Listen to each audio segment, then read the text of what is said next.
Henry, I want to show you my setup. So I've got these towing lights here. You can pick these up at Harbor Freight. They're not very expensive, maybe 20 bucks. And they just attach. You got to be kind of careful. You can see where I've scratched up the Jeep, but I'm not really worried about my Jeep scratches. So anyway, got the left and right side here. And I just run the wire over the top between the two, and then I run the wire through the Jeep and pull it real tight, and then run it across the hood here. And this is where I was saying I'm going to put some tape. I usually just run several strips of tape here just to keep this from moving, because on the highway speeds it does this, and I started noticing I was having scratches and stuff on the hood, so I'm getting ready to tape that down. Anyway, just run it through here and then hook it up to my lights. Now my tow bar setup's a little different than yours. I bought one from Smittybuilt. It's the one from 4 Wheel Parts, and I'm using an aftermarket bumper which already has the D-rings attached. What you have is those brackets, which this tow bar comes with. I just didn't use them because I already had a bumper set up for it. So as long as you've got enough up and down motion where, you know, when your vehicles are in different heights and speeds, you're not going to bind up, you should be okay.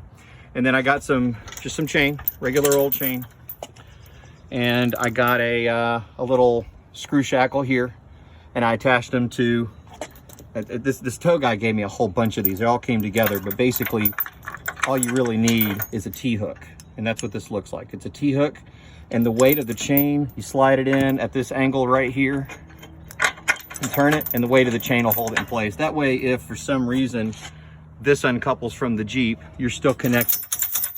And I've got that on both sides. And then up here, what I did is I picked up these cables because I just didn't want them dangling. They're a lot lighter, a lot easier to work with. I've got them attached here, and I've got them crisscross, which you're supposed to do for safety. And then I had to add bigger hooks on here because my heavy-duty bumper won't accept these little ones. So anyway, I let the little ones on there in case I tow it with something else. And then, you know, safety pin. The cables or chains on both sides are required by law.